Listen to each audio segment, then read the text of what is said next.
तुम जाओगी वहां? जाना तो चाहती हूँ जोया, लेकिन बस खौफ आता है कि मामी ने अगर घर में घुसने ना दिया तो क्या करूंगी। तुम्हारी मुमानी का गुरूर तो अल्लाह पाक ने खाक में मिला दिया। तौबा तौबा, इतनी अकड़, इतना खुदाई लहजा और हाकमियत ऐसी कि सामने वाला खुद को चिंटी समझने लगे। इसे कहते हैं मकाफाते अमल। देख लो, तुम्हारी बद्दुआ लग गई हूँ। नहीं नहीं जोया, मैंने कभी उन्हें या उस घर के फर्द को कोई बद्दुआ नहीं दी। मैं उन लोग को बद्दुआ दे ही नहीं सकती, लेकिन हाँ, मैंने हमेशा दुआ की है कि उन सबके सामने मेरी सच्चाई साबित हो जाए। अब तो तुम्हारी बेगुनाही साबित हो गई ना। गलत तो वो राहिल है, इंतहाई घटिया इंसान है वो। जब यही बात हम बिनी को समझाते थे तो उसे समझ नहीं आती थी। कहते हैं ना, इंसान किसी के समझाने से नहीं बल्कि ठोकर लगने से ही समझता है।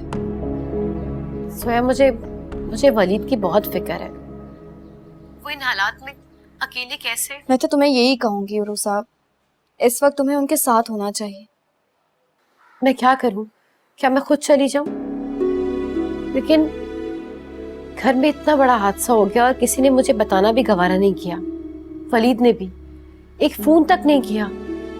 शायद वलीद भाई तुम्हारी तरफ से पहल की मुंतजिर हो। देखो उरू साहब, इस वक्त अपनी अना को भूलकर पहल कर लो। तुम कामयाब होगी। एक दोस्त होने के नाते मैं तुम्हें ये मशवरा दे रही हूँ।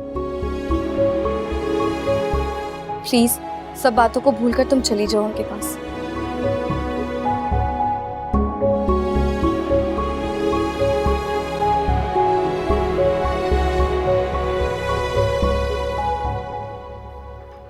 आ जाए भाभी। क्या हुआ, परेशान लग रही हो? भाभी, मुझे कुछ भी समझ नहीं आ रहा कि मैं क्या करूं। सोया का फोन था, वो कह रही है कि मुझे वापस घर चले जाना चाहिए। ऐसे कैसे? मेरा मतलब है कि तुम लावारिस या बेसहारा थोड़ी है ना। वहां से कोई फोन कॉल आई ना बुलावा आया और तुम बेशर्मों की तरह मुंह उठा के चली जाओगी। मगर भाभी, देखो रूसा, हर बार वो तुम्हें बेइज्जत करके घर से निकालते हैं और तुम हर बार बेइज्जत होने के लिए दोबारा चली जाती। लेकिन कान खोल के सुन लो कि अब ऐसा नहीं होगा। मैं ऐसा नहीं होने दूंगी। अरे भाई, तुम्हारी भी तो इज्जत और मान है। वो आए, तुम्हें मनाए, माफी मांगे, लिखत पढ़त करें और लेके चले जाए। अना और खुददारी भी किसी चिड़िया का नाम होता है बाबू।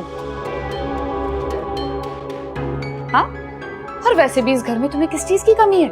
खाना पीना सोना सब कुछ तो मिल रहा है।